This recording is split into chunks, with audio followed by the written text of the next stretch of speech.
Jonesy and Amanda. You're listening to the Jonesy and Amanda podcast.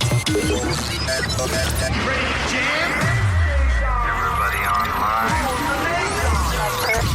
Australian radio's Jonesy and Amanda. Miss Keller. Amanda. Hello, Wiggles. Jonesy, yeah, personal friend. Bit of a tongue twist there. The legendary pirate Jonesy. He's a genius. That's what the J stands for. And Amanda the actress. You have no empathy for anyone but yourself, you giant tool. Now's the time to hear good radio. Brendan and Amanda, and you're on the same show. We're mass communicating. Jonesy and Amanda are here. It's showtime! Good afternoon to you, my little scarf-wearing friend. Hello, how are you? I'm very, very well. I have something that I better get off my chest right now. Today, Tin Hat Tuesday. Yes, I forgot THT. A couple of days ago, I put the tin hats in a cupboard because guests were coming in and they'd look at them and it was too hard to explain. Yeah. Anyway, I just went to look in the cupboard. I don't know where they are. Big Alfoil has taken them back. I'll find them before we do. You can't just fashion more? Well, I can, but they're the special ones we've used from the beginning that are imbued and infused with our head juices. Imbued and infused? Yes, with our thoughts, Yep. our resistance to negative thoughts, all that stuff. Okay. Actually, why do people wear the tin hats? Is it to keep the government out? Is it, Ryan? Yeah. Okay. So, Hang on, you're asking him. well, he had an answer. An answer? He had an answer. So I will find them before Okay. 4 o'clock, Well, but I'm just good. alerting you Sure. that if I look distracted, that's why. Well, I'll just go into the kitchen cupboard and just get some more Alfoil. No, it doesn't work like that. I've fashioned these initial ones. Ryan, are you Googling what the tin hat's for? Yeah. I can elaborate if you want me to. Yes, Go please. on. Okay, please. so the tinfoil hats are there to protect from perceived mind control, Yeah. government spying, Yeah. electromagnetic radiation, Yes. and then surveillance from aliens. Yes. God. Oh, well, no, we need our very specific ones, so Okay. I'll be on a mission. Thank you, Joe. There we are. It's Tin Hat Tuesday. And you can play them to make that tune. We have an action-packed show today. Ursula Carlson is going to be joining us, but we can't do anything until we do the Fast Five. Give us a call if you'd like to play. Please, lest you be Rick-rolled. Too late. 1355 22 is our number. Call us on Gold. Jam Nation. And it's time. How fast can this thing go? Faster than the speed of light. Jonesy and Amanda's Fast Five. I know Tuesday is Tin Hat Tuesday. It hasn't been relocated last week. People were blown away that we'd moved it to another hour of the show. They thought that big tech, big pharma, Something big had got to us. big banana had got to us. But no, we just moved it back. But all right, we've heard your anxiety around it. It will be exactly where you're What's with you and to Big be. Banana? Seen their headquarters, Brendan. It's very impressive. I've never noticed it. It's got appeal. Anyway, we have the Fast Five. There are 5 questions. Can you go all the way and answer all 5 questions correctly? But as you say, You only have to answer question 5 correctly. Can I tell you the prize? go on.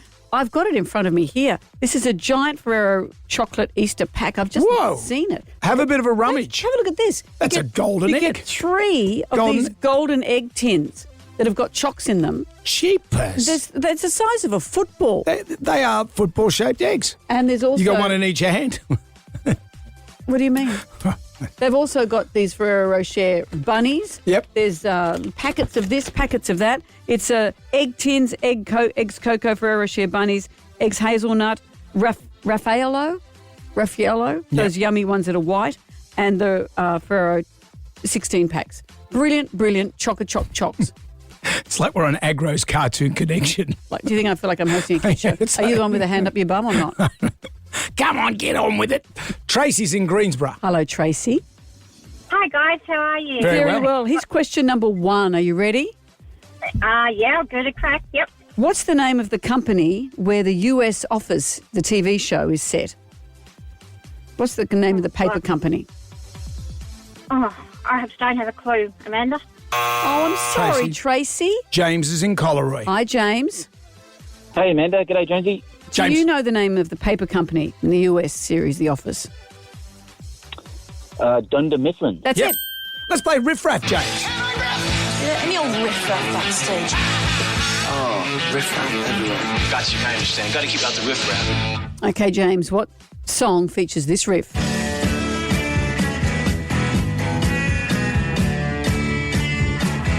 Great one. Great one. James? I don't know. Sorry, James. Well, there we have it. Can we have that again, Ryan? That is a smoking riff.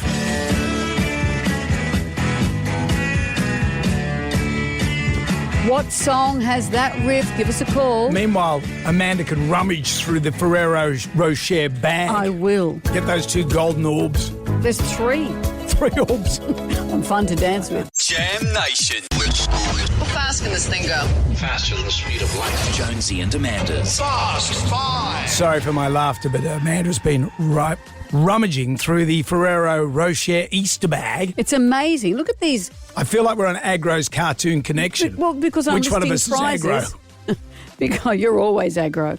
Because these Easter egg tins are the size of footballs. Yeah, what's in it? Should I open one? Yeah, crack it. I'll I'll crack talk to I'll Claire crack of if I Fern can't. Tree Gully. No, I've got while it. you're I've got it cracking. now. This might take some time. Claire, how are you? Yeah, good. I'm just Hello, watching Claire. Amanda with... It's sticky tape. I'm not good with she's craft. opening a prize. And I'm sorry, if you win don't this, do I've that. prized it open and I do apologise. Here Yeah. we go. Get ready. Okay. Oh, gross. Claire, Well, I've got to take the sticker off the Okay. bottom as well. But that means fully defacing it. I won't do that. Or do you want me to? Claire, would you want Amanda to deface your Yeah, prize? go on. Okay, Go and thank you. defile the Well, what prize. if Claire doesn't Well, while win you're it? doing that, let's do riff raff. Yeah, any old riff raff backstage. Oh, riff-raff everywhere. Got you, I understand. Got to keep out the riff-raff. Which song features this riff, Claire?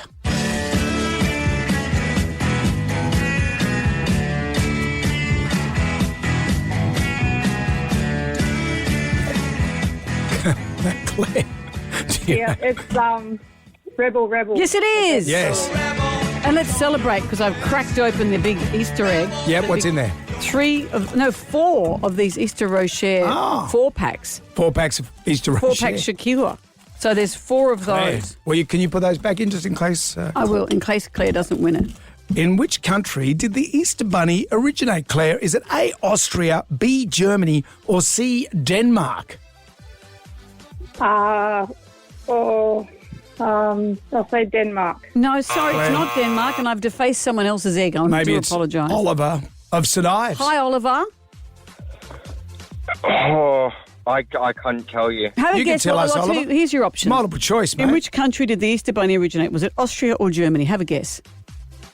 Germany. Yes, it Yeah, was. there See, you that's go. how easy it is. I'll give you some information. Please. The Easter Bunny originated in Germany. It was known as the Osterheiss, originating amongst German Lutherans. The hare originally acted as a judge, evaluating whether children were good or disobedient at the start of Easter time. All right. So it was used as a deterrent. You will not get the eggs. Wilbur and Orville are the first names of which well-known sibling duo, Oliver?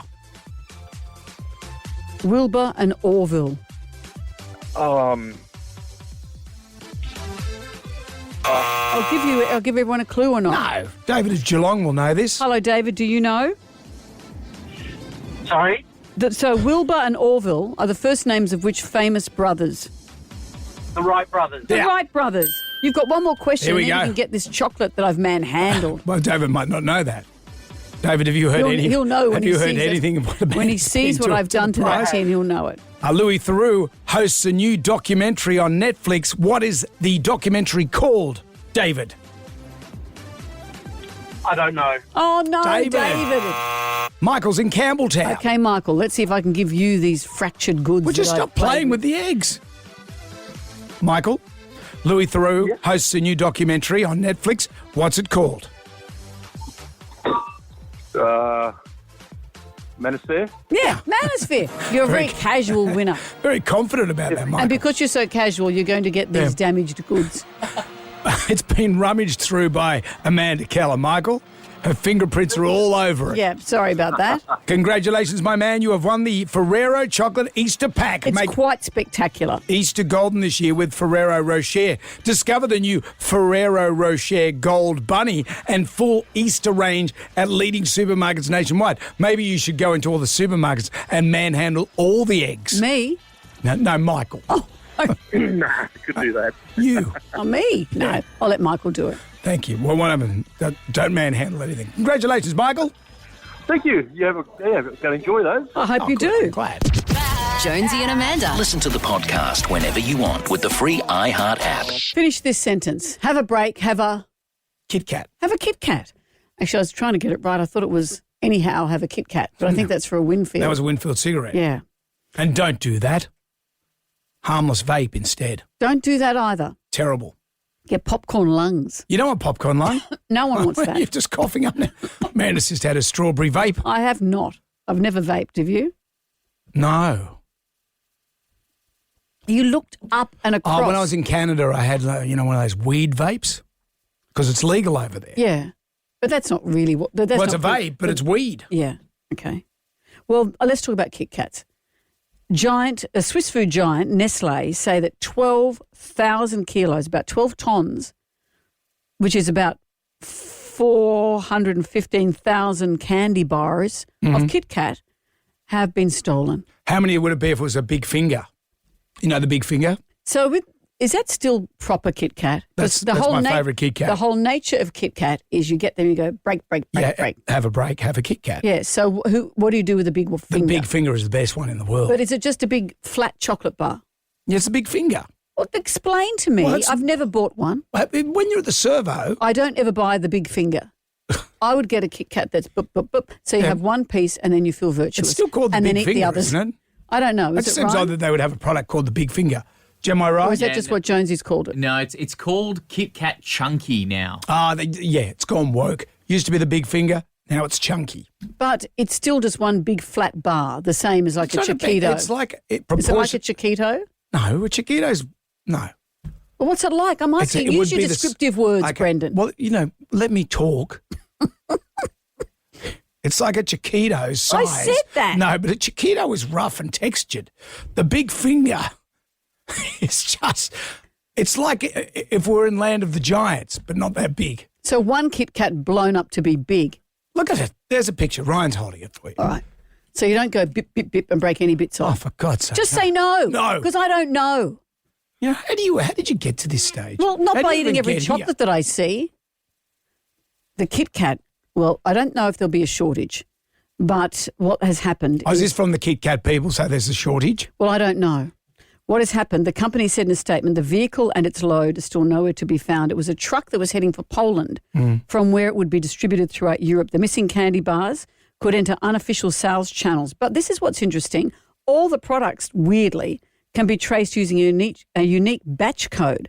So if you're just selling a Kit Kat at the corner shops, do you have to now look at it like in case it's counterfeit or in case it's one of those batches? Well, it'd be legit, wouldn't it? Because it's not counterfeit. It's not counterfeit, it's legit. Yeah. But there's a protocol that if you're a purveyor of Kit Kat or a big crunchy finger. Just big finger. You have a way you can report that's come through your store. And as they say here, while we appreciate the criminal's exceptional taste, the fact remains that it's cargo theft. This is what Kit Kat have said. It's an escalating issue for all businesses. They've gone public because they say we hope it raises awareness of an increasingly common criminal trend. Bootlegging. Do you remember when that truckload of Anusol went missing? It had a very smooth passage right through all the freeways of Europe. No, big finger needed. No. So while you're stocking up on your petrol and remortgaging your house, see if you can find a Kit Kat. Get yourself one. Jam Nation. It's always a treat to have Ursula Carlson on the show. She's got sharp one-liners, as we know, wild wit. She's bringing her very special Kiwi Aussie South African flair with her. That's an unusual subset. Yeah. She's coming to Australia for another tour, which the tour is called Fatty on a Yacht. Are there any questions? Ursula, hello. Here she is. All right. Team, my favourite Amanda and Jonesy duo in the world. Right. I'm pleased to hear it. By that, I know that you're, right now sitting in front of your fireplace, not holding a pipe, but your favourite Amanda and Jonesy duo? Yeah. Out of all of the Amanda and Jonesies, you two are my favourite. well, Very happy to hear that. In this alternate universe, though, Amanda gets top billing. And I'm very happy for it, and I appreciate it. Good. Thank Well, I'm you. just going alphabetical, mate. Yeah. Oh, good save. Okay. Nice save. It's the way God intended. That's you know very that. South African of you. Yeah, that's right. If Fatty on a yacht, I hope that this was a title you came up with. It sure was. You know what? And I've done a few interviews and people are so hesitant to say it. I'm like, just read it off the paper, mate. It's all right. And yeah, it is, you know, because I'm a storyteller and this is what happened. I missed a brief. I was supposed to, you know, a friend said to me, we're going on a boat. And now when you say to me, we're going on a friend's dad's boat, which is what she said, I assumed we're going on someone's dad's tinny to go fishing. But it wasn't. It was a super yacht. This thing had a hot tub on the back. Ooh. It had jet skis. It had everything, and a library. I'm like, who can afford to have like a super yacht with a library, and you can't afford a Kindle? Come on, mate. Get with the times. Were you welcomed and happy there? Yeah, I mean, it was a weird interaction initially because I was wearing, if you know you're going out on a boat, safety first. You know, I've got young children. I look after my mum. You know, you got to stay alive in these situations. So I wore my life jacket that I bought at a garage sale 2 houses down. And yeah, it had a bit of mold on it, but I did water blast it. So I figured all the bad stuff was off it. And so I rocked up with that. And then it's like full below deck situation. They had crew on this thing. And the captain said to me, you don't need your life jacket. And I said, I think you'll find I do. Like, I've seen the ads, wear a life jacket. And he said to me, listen, if this thing goes down, I'll give you a jet ski. And I thought, you know, this guy doesn't know me. Who says I want a jet ski? I mean, I do want a jet ski, but, you know, I thought he can't tell me what to do. So I wore that moldy old life jacket the whole time. So you're already having a mutiny before you've gone on board. Yeah, and I was not dressed the part. And so when the other passengers started coming, you know, the other friends, everyone else there was dressed like they were going to the Melbourne Cup. And I was dressed in my cargo shorts, the shirt that I paint in, the second-hand life jacket, my cap that says queer all year, and my boat shoes that I bought from Kmart for $5 at the bargain bin. Anyway, and so when my friend rocks up, she walks up to me and she goes, what is happening? And I said, no, what is happening? and then, because she's got a hat, a dress and everything. And I'm like, what is happening? And she goes, I told you we're going on a boat. I go, exactly. And I even have like the esky packed. I've got my fishing rod. We're going fishing. She's like, not once did I say we're going fishing. I said, yeah, you said we're going on someone's dad's boat. Yeah. And I assumed, you know, because I'm a bogan, that we're going fishing. Well, it could have been, but it might be Daddy Warbucks in your circle. Yeah, no, you know, and here we are. So, the show is quite happy and friendly. Maybe we should incorporate the fireplace that you're sitting in front of right now as part of your show. I just had the chimney sweep in today. Did you know you still had to do that? Are you joking? No. Is it a child? No, there's an actual guy that comes out, and apparently you can buy the kits and do it yourself. I'm like, no, thanks. I do like the idea of a Dickensian chimney sweep coming in. Yeah, no, the guy comes in. And he said to me, you've got a beautiful fireplace. I go, simmer down, mate. Simmer down. Does he look at the mantelpiece while he's stoking that fireplace? Yeah, no, I was like, keep your eyes on the fire. It's not up top, mate. It's inside. Ursula, it's always great to talk to you. For tickets to see Ursula Carlson, head to livenation.com.au. Aye, Captain. Over. Yes, that's right. Queer all year. I'll be on the boat in my fishing gear.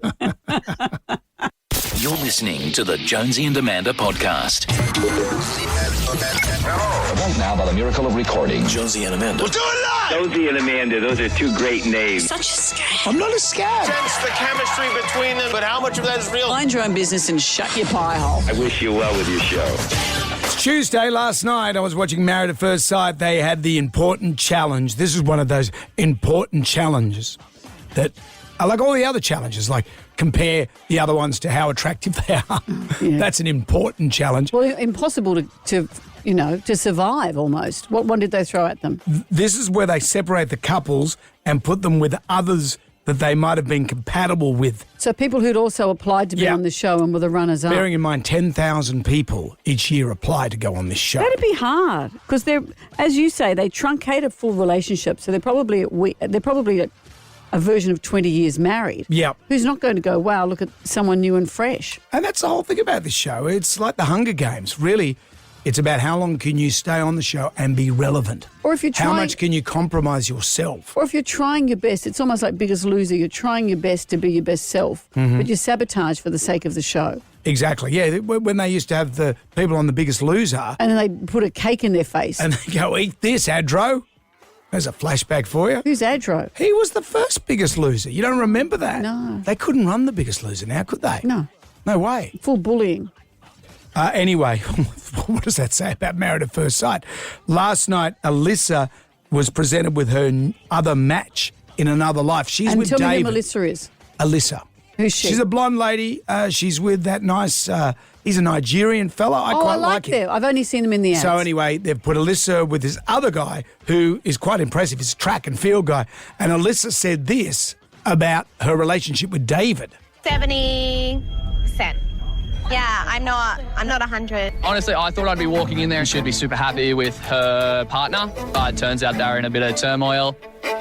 She said she was 70% keen. I was kind of like, okay, that's like you're either 100% or you're not. If there's any of that tiny bit of doubt, then it just infests and turns toxic. Toxic on Married at First Sight?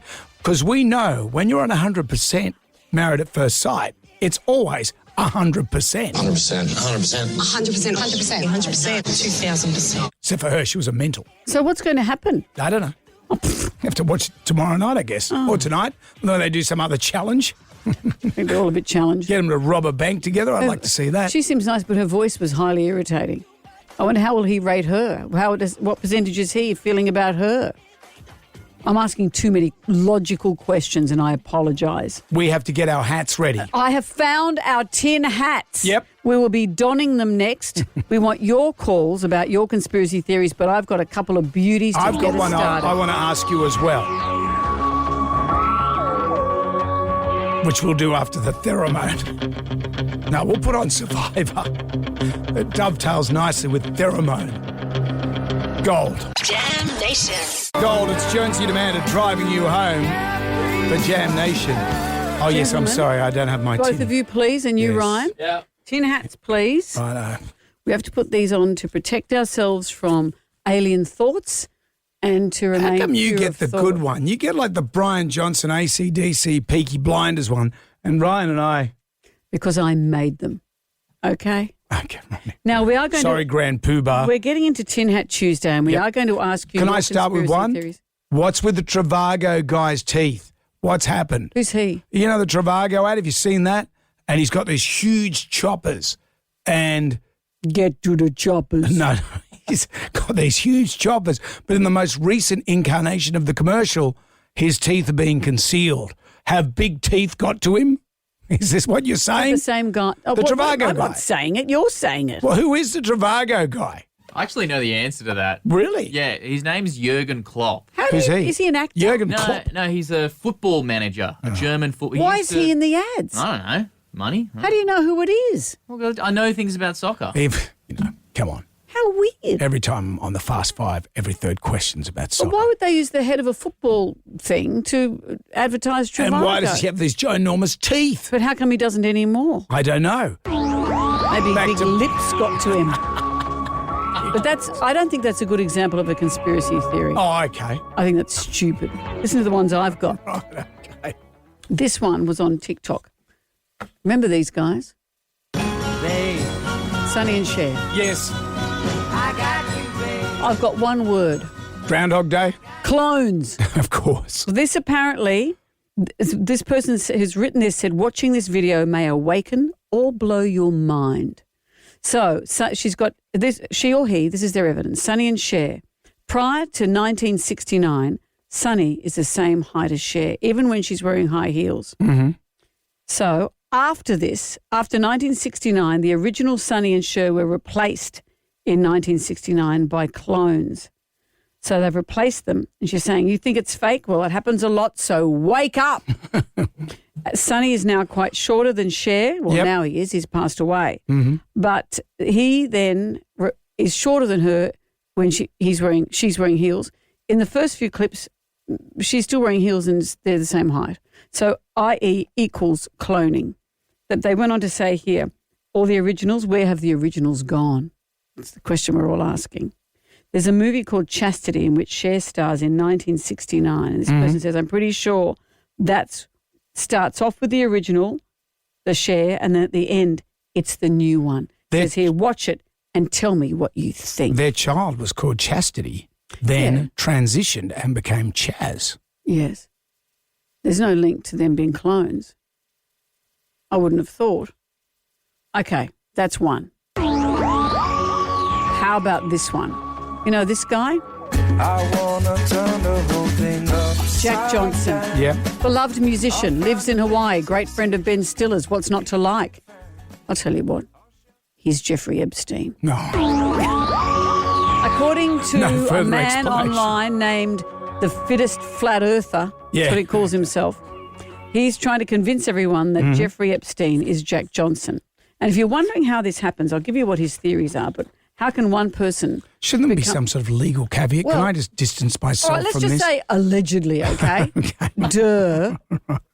I think any sane person would be going, duh. Say that I'm extricating myself from any of this. Oh, we're not believers just because we've got our hats on. There's a lot of lawyers circling around at the moment. Let me just say what's going on here. Rightio. So apparently that you, like if you're saying how does Jeffrey Epstein become Jack Johnson when they're both alive at the same time for a while there?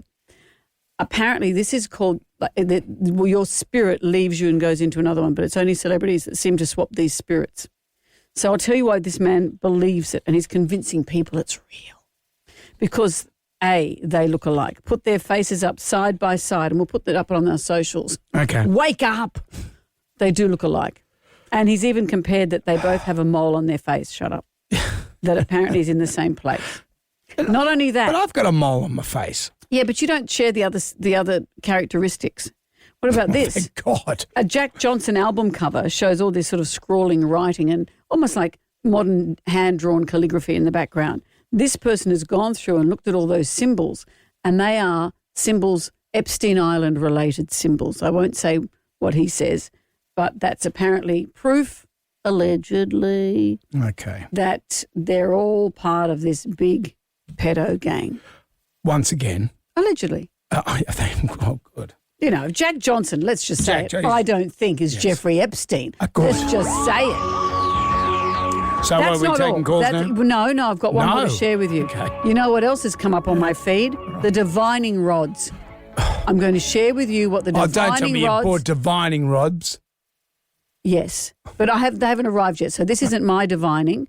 Next time we do this, I'll have my own divining rods. Okay. But I'll tell you what the divining rods are telling people. And meanwhile, do you want people to be a part of this now? If you'd like to, but I've got one further blurt for you before we get to the calls. After Amanda's blurt, you can call us 135522 for Tin Hat Tuesday on Gold. Jonesy and Amanda. Listen to the podcast whenever you want with the free iHeart app. Gold, it's Jonesy and Amanda this Tuesday, Tin Hat Tuesday, THT. Hey guys, hats on. Ryan, come on. All right. I don't want to be the only one in charge here. He was worried his brain was overheating. Such as it is. Smell of a burning walnut. So we've had a couple already today. We've had that Sonny and Cher are clones, allegedly. Yeah. And that Jeffrey Epstein is Jack Johnson again. And he's not. Allegedly. Jeffrey Epstein is not Jack Johnson. Well, show me the evidence, Brendan. Alita, can I just distance myself? I don't like Tin Hat Tuesday. I thought it was fun, but I just feel in the Joe Rogan world that we live. Scared? No, I'm not scared. I just feel that Brendan, if we should be the responsible parents here. This is real. We can't protect stupid. But, okay. And now and you're ordering divining rods. Well, only because I think it's funny. Divining rods, let me tell you what they are. They're like knitting needles with little handles, and they're used to spiritually detect unseen energetic fields. You can communicate with the spirit world, find answers via intuition. And I've got intuition. I don't have other things, but I've got intuition. They're popular for ghost hunting, clearing negative earth energies, finding lost objects, take them down to the beach and look for money. People go water divining. Well, this is the thing that you ask questions from what I've seen, and the spirit answers as to whether the divining rods clack towards you or away. They answer yes or no. So like water divining. Is that how that goes? Doesn't water divining hold a stick and it leads you to water? Remember Rusty told us his dad used to water divine. Russell Crowe, when he did the water diviner. What are the chances? And Russell couldn't confirm if it actually worked or not, but sometimes it would work. Well, these are things you hold them, as I said, like knitting needles, sticks, and it looks like the person's not manipulating their hands, so-called. But you ask a question, and if they cross over, it means yes, and if they don't, it means no. But here's a woman I saw on Instagram, and she's asking a couple of the big questions. Is the Kate Middleton that we are seeing in public today the original Kate Middleton? That is a no. Thank you. Is the Kate Middleton that we're seeing in public today a clone? That is a no. Thank you. Is the original Kate Middleton still alive today? That is a yes. Thank you. So is the Kate Middleton that we're seeing in public today, is that an actress playing the part of Kate Middleton? That is a yes. Thank you. Has the original Kate Middleton had to step out of the public eye due to health issues? That is a yes. Thank you. During this reading, I had some strong stomach pains coming through. Is she having issues with her stomach? That is a yes. Well, everyone knows that. I know. That's an easy one, isn't it? Yeah. What about this other question that was asked about the Queen? Was Queen Elizabeth a reptilian? That is a yes. Thank you. Is the entire royal family from a reptilian bloodline? I don't know. That is a yes. Thank Brendan, you. you're not being asked because you're not part of the spiritual realm. You don't have divining rods. You're not part of the spiritual realm. Now go to your room. Here I am wearing a tin hat because it's Tin Hat Tuesday, and I indulge you in this. If you look, this I'm folly. not a conspiracy theorist. I just think it's fun. Jam Nation. It's Tin Hat Tuesday. Do you believe in that the world is flat?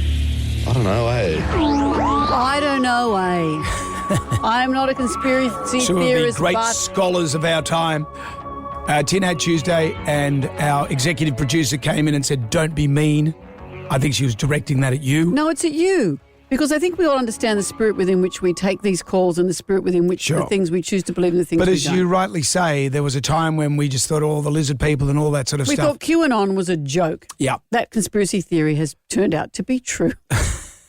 So maybe the Queen is reptilian. So we how just about don't it? know. How about it? Eliza has joined us. Hello, Eliza. Hey, Jonesy and Amanda, how you doing? Very well. Pop on your hat. What have you got for us? So my belief is that the French government started the fire that burnt down Notre Dame in order for people around the world to donate money so they didn't have to restore it themselves. So do you think it was at the point where it needed restoring and they thought, let's find a cheap way of doing this? Well, they knew the Olympics was coming up. They knew that they'd get a bunch of money from it. And I have irrefutable proof because they were able to somehow all the relics that were stored in Notre Dame that were irreplaceable, they were all managed to be saved. The organ was not damaged by the fire at all or by the water. That they sprayed on to try to save Notre Dame. And the statues of the apostles on the spires had only been taken down days before. So it's almost like they knew that that spire wasn't going to last. Eliza. You know what? There's some That's credence. a goodie. I was there at Notre Dame just before it With a happened. box of matches. No, but they couldn't. Oh, you can't go up here. It's all too rickety. And I thought, this is pretty run down. Oh. I'm just saying. Sometimes. Eliza, thank you. It's like when you're in a car and it's just suddenly, that Jeep Cherokee I had. That you parked under a tree I used for to park it ages. under every rickety tree, leave it in every dodgy neighbourhood. Nothing ever happened to it. Nothing ever happened to it. Anthony, hello. Hello, how are you? Very Great, well. thanks, Anthony. Long-time listener, first-time caller. Well, welcome, Anthony. And pop on your tin hat. What have you got for us? Is Mike Tyson and Serena Williams the same person? What makes you think that? Have you ever seen them in the same room together? So you're going on an appearance thing here. Sure. They look the same. Just the tattoo's different. Yeah, but Ryan, can you get them both up on the I screen? just think Anthony, he's got a big face tattoo. Serena doesn't have a face tattoo. And no matter how much concealer you put on, they're hard to conceal. Well, we've just heard that Jack Johnson and Epstein could be the same. They look alike. But there's a world of difference between Mike Tyson Okay. All right, there you go. and Serena Williams. Yeah, have a look there. They look nothing alike. Oh, actually, no. Anthony, thank you. Thank we'll you, keep Anthony. moving. Ben has joined us. Hello, Ben. What's your conspiracy theory? Hello, how are you? Good, thanks, well. Ben. Very well to hear. I've got one about Desi Freeman, which is fresh in the news. A freshie. The police commissioner yesterday was Mike Bush. Yep. He got inaugurated as the police commissioner on the 27th of the 6th last year. So that's 276 in numbers. Mm-hmm. 276 days later, Desi Freeman is dead on his announcement. So 276 days on the job. And then keep going, and then? Yeah, and then Desi was dead. Yesterday, when Desi died, left 276 days left in the year. And what's your theory that there's a Other than you're good at maths. Tell me what this thinking means to. It links to the football. So Max Gawn played and won the football for Melbourne Demons on the weekend. Right. And to his birthday from yesterday, 276 days. And the 23rd triangular number is 276, and the Melbourne Demons won by 23 points on Sunday. But are you saying that, what do these numbers mean? Well, I think that it's all a ritual in some sort of way, and it's really the death of the free man that we're watching. Okay, Desi Freeman. But that wasn't his real name. Wasn't it? Yeah, it was a pseudonym. Anyway, Ben, if anything, you've demonstrated your exemplary maths. Yes. Let's talk about the police commissioner. Didn't you commented that he looked really good in his uniform? Well, no need to out me. I said that's a good-looking police uniform. Yeah, because sometimes you want a copper to look like a... He looked very smart. When I see a copper in shorts, I don't take him seriously. No, and he didn't have a stupid hat on. You want coppers that look like they're straight out of Mad Max. They look like, those Raptor guys? Well, I thought he had a touch of a little bit of John Hamm about him. Yeah. John Hamm? Ham, yeah. What, in Top Gun 2? No, in Mad Men. No, well, I was thinking Top Gun 2 in a uniform. He rocks a uniform. Anyway, you've outed me for my perviness. You're perving on public figures. Hello, Commissioner. Jam Nation. Tin Hat Tuesday. Do you believe in that the world is flat? I don't know, We can't do this segment unless our hats are fully loaded. Our executive producer said if we're not wearing the hats when we talk about this, we look nuts. Yeah, and weirdly, we look more contextual when we've got our hats on. Craig has joined us. Hello, Craig. What a lead up, and I've got my hat on too. Good on you, Craig. Over to you. Because we can see you, Craig. Over to you, Craig. What is your conspiracy theory? Oh, the pyramids, Amanda. I'm hoping that you might have had a clue on this with your Beyond 2000 work. Sure. But yeah, my opinion, my humble opinion, we've been lied to a long time. They're not tombs at all. So, no, that's why there's pyramids found all over the world, and that's an archaeological fact. So, but what are they if they're not tombs? Well, if they're all over the world and they're definitely not tombs, they were something else, and the evidence points to power generation, ancient power generation. So I've just been doing the research, and you cop a lot of flack for that because you're challenging history. So let's not. But why do you think they're not tombs? Talk to the church about that. Yeah, indeed. But Craig, why do you think they're not tombs? They're not tombs. Well, I mean, look, history and date and time and weathering and all sorts of weather patterns have, degraded their ability to do what they originally did. But there's enough evidence and materials, and if you do the research, which I've sort of passionately done, and we don't have enough time to really fit it into this segment, but I'd rather just evoke the reality that, if it can be, Well, if that sort of thing can be challenged, then there's many others that should be looked at as well. And what sort of power was it? I've just got one more question. What kind of power were they generating? Piezoelectric power, it's the evidence that the piezoelectric, Amanda, with the amount of quartz-rich granite that's built into them at particular points, and then apply pressure to that, and you get what, is in every cigarette lighter. On your stove, you got the piezoelectric, because that It might be time to do that now while we're in this energy crisis. And here's me, I just thought it was because Tutankhamun had a lot of stuff. I need to build an annex. Thank you. Thank you, Craig. Chris has joined us. Let's wrap this up, Chris. Chris, what's your conspiracy theory? My head is overheating. Hey, guys, the lockdown gave us too much time, I think. But listen, when Honest Don come out and said that they do have UFOs, I know he's the biggest liar in the world. Yep. That is what I'm about to say some merit. Now, listen, in the world of cryptids, I'm going to be quick because I know you don't have much time and it's very expensive, right? Right. But there's channels about werewolves, believe it or not, right? Dogman Encounters Radio, and you've got credible people, and I'm not joking. You've got military people, you've got police, and you've got senators, people that are credible, that are on camera, risking their reputation, saying they've witnessed upright walking dogs with claws, and you go down a rabbit hole when you look into it because you think, hang on a second, he's got to be telling the truth, this guy. Yeah. And then it goes, a lot of it's around military bases. So are they doing experiments? We don't know. I mean, I don't know. I've never seen one personally. No. It's a rabbit hole to go down. Where are you seeing, Chris, the people that are talking about it? Where are these people talking about it? On Dogman Encounters Radio on the YouTube channel, but there's plenty of it when you look at it, and then you look at there's the soldiers, the Green Berets, they're on camera.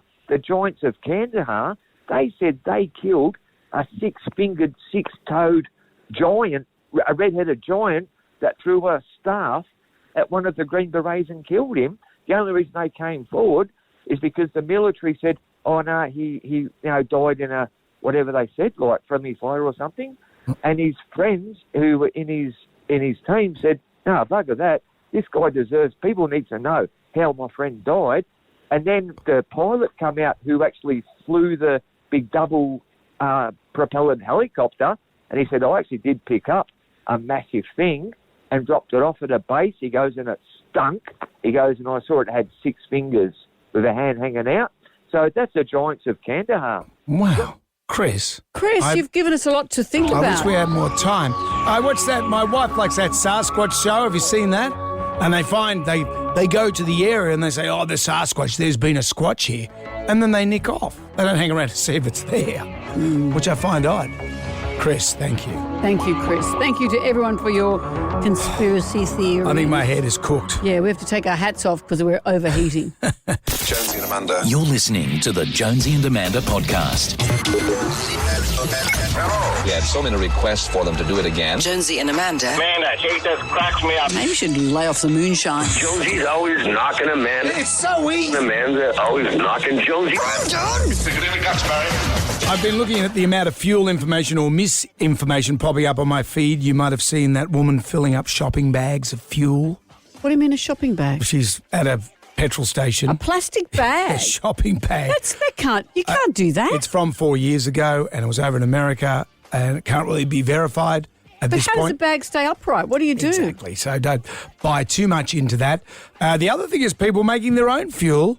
Diesel fuel, you can't make, which you can do. Can you? Because Aussies resort to cooking their own petrol, because diesel now is $3.20 in a few places I've seen. Isn't it dangerous to do your own? Is it like making your own medicine? Well, diesel's not as volatile as petrol, and diesel you can make. You remember from my stand-up comedy days, Jimbo? He was a comedian that travelled around Australia, and he had Gary the Goat with him, and he had a Toyota Dyna truck. You know, Jimbo, you met Jimbo. We had him on the show. Okay. Anyway, he travelled around Australia and he used to run his truck on fish and chip fluids. Fish and chip oil. Oh, yeah, I've so heard he'd of that. pull into a fish and chip oil shop and they'd fill up and he'd drive along and people thought they were following a fish and chip shop. Because it smelt like it. Yeah, they thought Pauline Hanson was in front of him. The goat. Yeah. Anyway, I don't know how far we're away from making our own diesel fuel. Is this like prison talk? Like making moonshine? Well, that's a different kettle of fish. But I mean, is it the same kind of thing, making your own petrol? Is it dodgy and weird? You've got to have a mechanical diesel pump, okay? If you've got diesel injected, it's not going to work. You've got like an electronic injected. Okay. I know. I stopped it. I can't put it in a plastic bag. You know, you're going, what's in a bag? I can spare a plastic bag. Like one of those return and earn bags. Anyway, away from that, the Louis Theroux documentary Manosphere. I just saw this great Instagram, another thing that popped up on my feed, a way of explaining the Manosphere in 5 easy steps. Oh. We'll have that for you. Also, Instagram makes its return. Your chance to win $2,000. That's coming up on Gold. Jam Nation. Manosphere, we spoke about this yesterday. It's Louis Theroux's new documentary. It's given much pause for thought. It's recommended you watch it. I would say you should watch it because it's, especially if you've got young boys in your life. It's very about the danger of male influences, isn't it? Yeah, the Manosphere, the male influencer world. And I feel Louis exposed these guys in typical Louis way. If you're familiar with his work, whether he's going into prison or neo-Nazis or swingers, he just lets them tell their story. He met up with HS Tiki Toki and he sort of let him do his own thing. All right, boys, so we're in the gym, filming a gym workout. Very nice. I like to start, I normally train a little bit earlier in the day. I like to start my day off working out, Who are doing you talking hard things. to? What, do I not talk to this? Don't talk to him? Really? Talk to you. We're not on social media now. This is a real okay, documentary. this is TV. This is the level up from that. Sorry, I forgot, mate.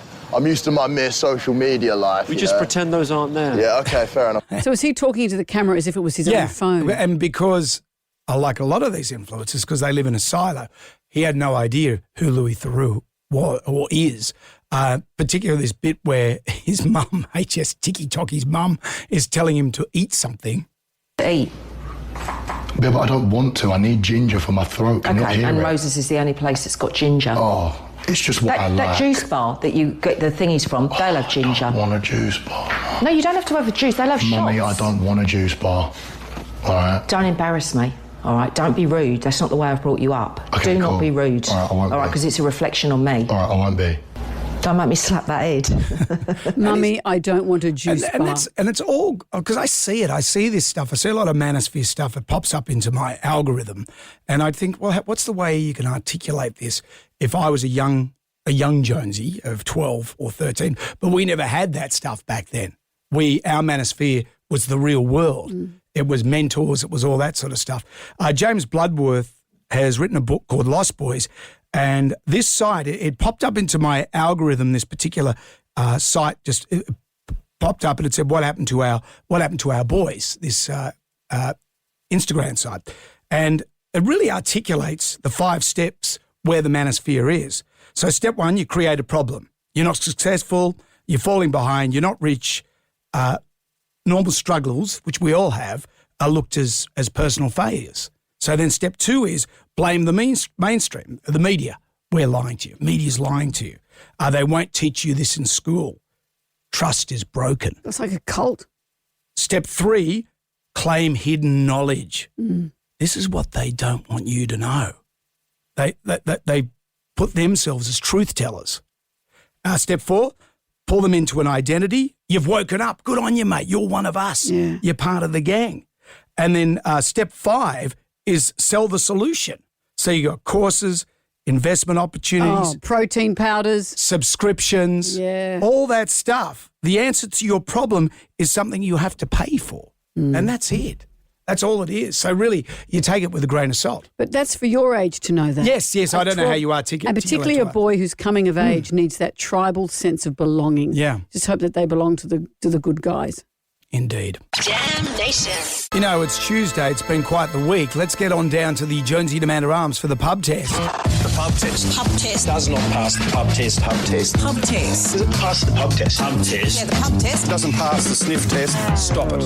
It's not helpful. A weighty issue today. A sensitive one today. This has happened to an airline in the States, Southwest Airlines, has a new policy asking passengers who can't easily fit between the 2 handrests or armrests on the plane to pay for a second seat.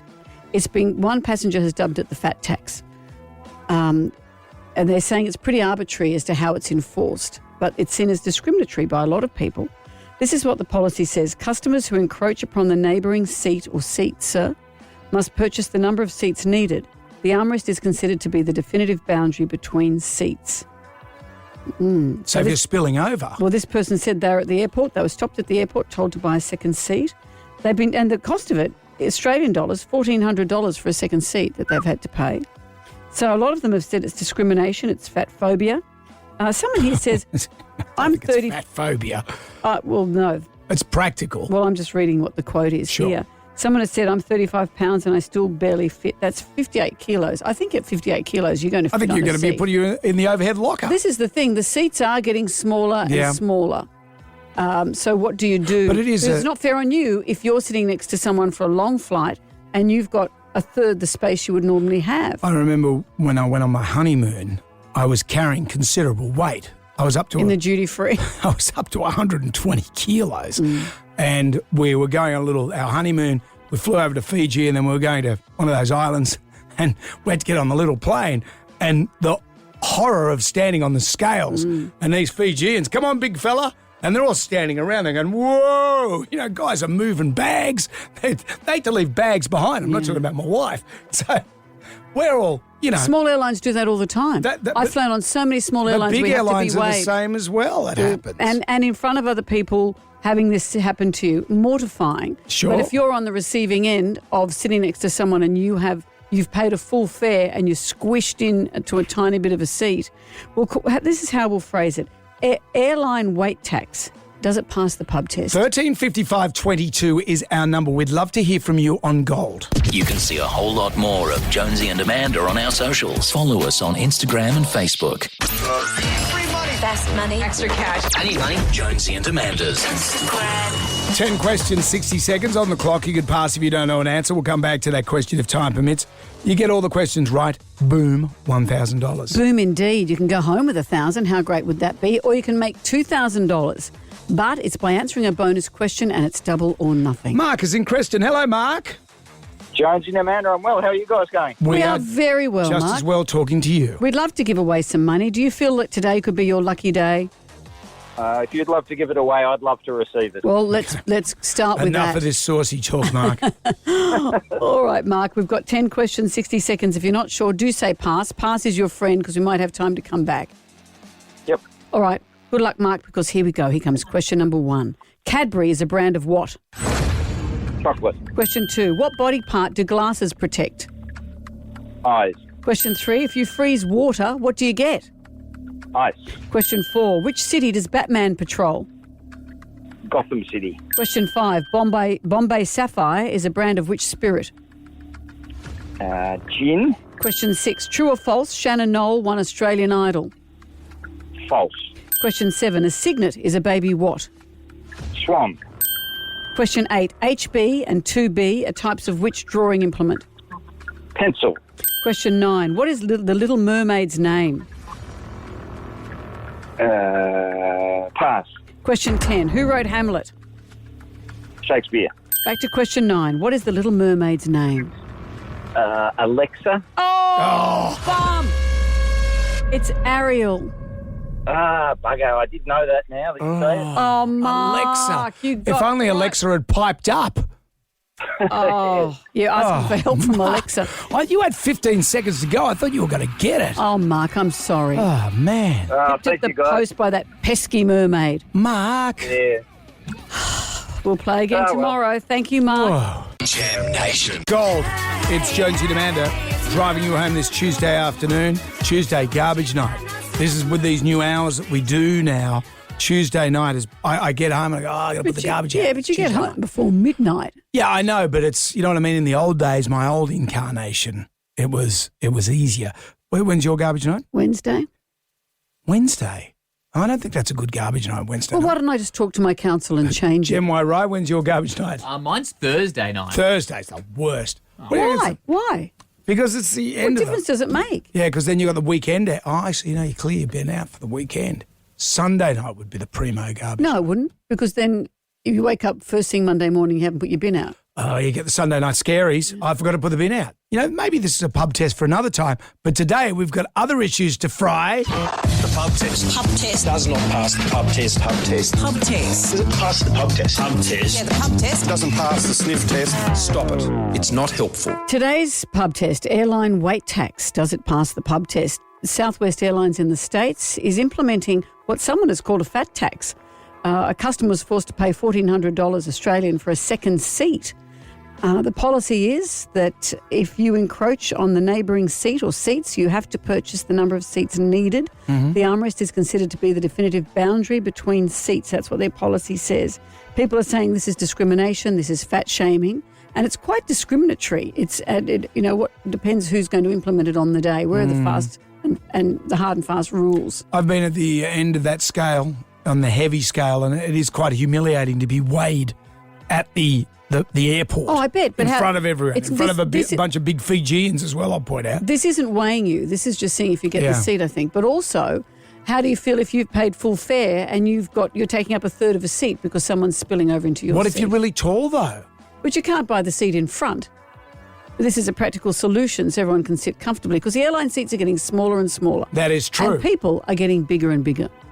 Airline weight tax, does it pass the pub test? Damn straight it does. I think it's a fair call. I weigh 75 kilos, and if I carry a bag on that weighs 30, I have to pay extra. But someone weighing in at 120 kilos carrying a carry-on bag for 7 doesn't have to pay any extra. How is that even fair? You know what? I think it's really sucky that they make you pay the tax, but I also feel really sorry for the poor folks who's stuck sitting next to somebody who's carrying some weight. And as somebody who's carrying that weight myself, because, I listened to the Beatles far too many times and decided that their word was golden, and I carry that weight, I think that we need to take mercy on the poor skinny folks out there. I think it's a bit rougher. Look, for me, it's the leg room as well. I feel like with the weight, a lot of people can do something about it, but having been 6'2" and you sit down on your knees at the back of the next seat and you feel like you're in the person's back, and you can't really do much about your height, can you? But it's a bit harsh, but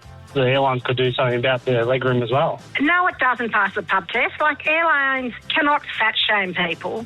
And they're going to make people pay more on a bus, on a train. How about the airlines make bigger seats? So some people that are unfortunately overweight can actually fit in the seat. You know what they do if they made the seats bigger? They'd pass that cost on Maybe we should all strip down to our underpants and get on the scales like they do at the UFC and start trash talking. Maybe. I think I'll stay home. That's just a Jetstar flight, isn't it? Righto, you two. That's enough. Well, tomorrow is TikTok Tucker. What will we be cooking? And Kathy Lett is going to be joining us. The author of Puberty Blues. I'm very excited about that. If you want to catch up with today's show, head to jonesyandamanda.com.au. We'll see you then. Good day to you. Well, thank God that's over. Catch up on the Jonesy and Amanda podcast. Download the free iHeart app now. See you next time. Let's get the hell out of here. Hear every second of Jonesy and Amanda on demand. Search for us now on the iHeart app.